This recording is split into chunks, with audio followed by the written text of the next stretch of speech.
14 अगस्त को जिला टीकमगढ़ के अंतर्गत कुंडेश्वर स्थित पीएम श्री जवाहर नवोदय विद्यालय में अध्ययनरत कक्षा 11वीं की छात्रा आस्था अहिरवार का शव विद्यालय परिसर में हॉस्टल की सीढ़ियों की रेलिंग से लटका हुआ मिला। इस घटना का समय लगभग अपराह्न 3 से 4:30 बजे के बीच बताया गया है। ये विद्यालय एक आवासीय केंद्रीय विद्यालय है जहां छात्र छात्राएं 24 घंटे विद्यालय प्रशासन और हॉस्टल प्रबंधन की निगरानी में रहते हैं। ऐसी परिस्थिति में विद्यालय परिसर के भीतर एक छात्रा की इस प्रकार की मृत्यु केवल परिवार ही नहीं बल्कि पूरे समाज को झकझोरने वाली घटना है।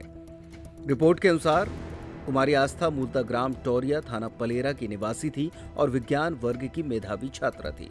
उसका भाई भी उसी विद्यालय में कक्षा 12वीं का छात्र है। घटना के बाद विद्यालय परिसर में अफरा तफरी का माहौल निर्मित हो गया और छात्र छात्राओं में भय और असुरक्षा की भावना गहरा गई। परिवारजनों ने आरोप लगाया कि आस्था ने आत्महत्या नहीं की बल्कि उसकी हत्या कर उसके शव को लटका दिया गया। आस्था के पिता कृष्ण कुमार अहिरवार ने मीडिया और पुलिस के समक्ष कहा कि उनकी पुत्री की मृत्यु संदिग्ध परिस्थितियों में हुई है और इसे दबाने का प्रयास किया जा रहा है। इस कारण परिवारजन इस मामले की उच्च स्तरीय और निष्पक्ष जांच की मांग कर रहे हैं। पुलिस ने प्रारंभिक रूप से पंचनामा की कार्रवाई कर शव को पोस्टमार्टम के लिए भेजा है, लेकिन परिजनों के आने तक कमरे की जांच अथवा अन्य आवश्यक कदम नहीं उठाए गए। नवोदय विद्यालय में उसके बारे में उसकी हत्या की गई है और विद्यालय प्रबंधन अपने दोस्त को दूर करने के लिए उसे आत्महत्या दर्शा रहा है। हमारी बेटी, हमें पूर्ण भरोसा है कि हमारी बेटी आत्महत्या नहीं कर सकती।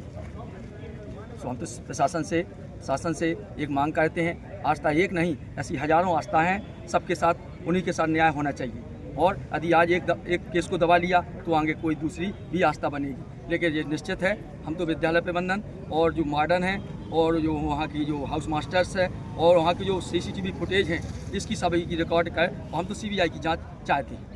आपको कब पता पड़ा? हमको हमारे बच्चे ने हाउस मास्टर की हाउस प्रबंधन द्वारा हमें नहीं बताया गया।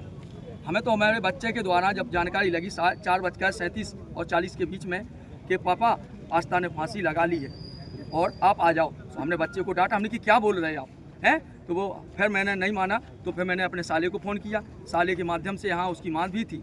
उसकी माँ यहाँ पे 9 तारीख को रक्षाबंधन को दोनों भाई बहनों को बढ़िया राखी बंधवाई हैं और बढ़िया दोनों प्रसन्न थे। और उनके 14 तारीख को पेपर समाप्त हो रहे थे।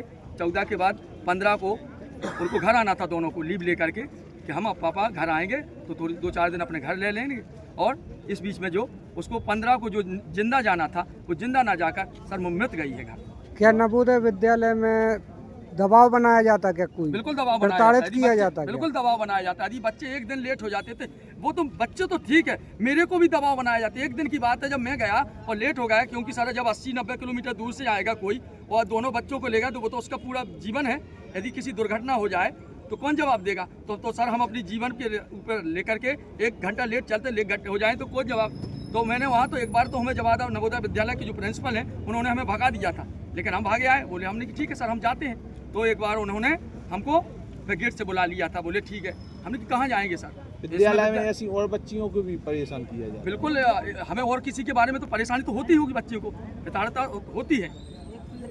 क्या चाहते हैं आप? हम तो जिन्हें चाहते हो विद्यालय प्रबंधन और जो हाउस मास्टर्स और जो वार्डन है और जो वहाँ की जो G2 हाउस की जो लड़कियाँ हैं उसकी सभी की पूरी विधिवत जानकारी लेकर और CCTV फुटेज लेकर के हमें जानकारी हम तो चाहते हैं और CBI की मांग करना चाहते हैं बस।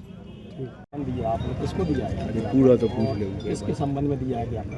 आज हमने माननीय मुख्यमंत्री महोदय के नाम दिनांक 14/8 को जो हमारी आस्था अहिरवार ने नवोदय विद्यालय में जो मौत हुई है संदिग्ध परिस्थितियों में, उसकी उच्च स्तरीय जाँच हेतु एक ज्ञापन माननीय मुख्यमंत्री को सौंपा है, जिसमें हमने मजिस्ट्रेट जांच के लिए बोला है कि सारे तथ्यों की जो डिजिटल डाटा है, उनका लॉग रजिस्टर है, आपकी हॉस्टल वार्डन है, प्रिंसिपल है, उनकी रूटीन जो उनकी ड्यूटीज़ हैं उन पर समीक्षा की जाए, क्योंकि कहीं ना कहीं लापरवाही के कारण ये घटना घटी है।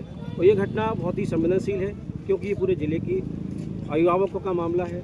कई हज़ारों बच्चे वहाँ पढ़ते हैं, गरीब परिवार के ज़्यादातर 80% बच्चे जो ग्रामीण परिवेश के बच्चे वहाँ पढ़ते हैं। मैं प्रशासन से शासन से अनुरोध करूँगा कि इस घटना को संवेदनशील तरीके से उच्च स्तरीय जांच की जाए, ताकि दूध का दूध तो पानी का पानी हो सके। किसने फांसी लगाई, कैसे लगाई? आज करीब 5 बजे की बात है कि मेरी ड्यूटी पुलिस लाल 15 अगस्त की ड्यूटी में रिहर्सल के लिए जा रहा था। विद्यालय से सूचना प्राप्त हुई कि एक 11th में पढ़ने वाली बच्ची ने जीना की रेलिंग से फांसी लगा ली है। मौके पर श्रीमान पुलिस अधीक्षक महोदय भी निरीक्षण किया, श्रीमान टीआई साहब कोतवाली द्वारा निरीक्षण किया गया और अभी जांच चल रही है। क्या कुछ सुसाइड नोट वगैरह मिला, कुछ ऐसा कि बच्ची ने आखिर फांसी क्यों लगाई? अभी उसकी कमरे की तलाशी वगैरह भी लेना है पूरी, और जैसे भी जो साक्ष्य प्राप्त होते हैं वो परिजन आने के बाद उसका पंचनामा कार्रवाई की जाती है। कोई प्रताड़ित कर रहा था, परेशान कर रहा था, कुछ बताया परिजनों ने?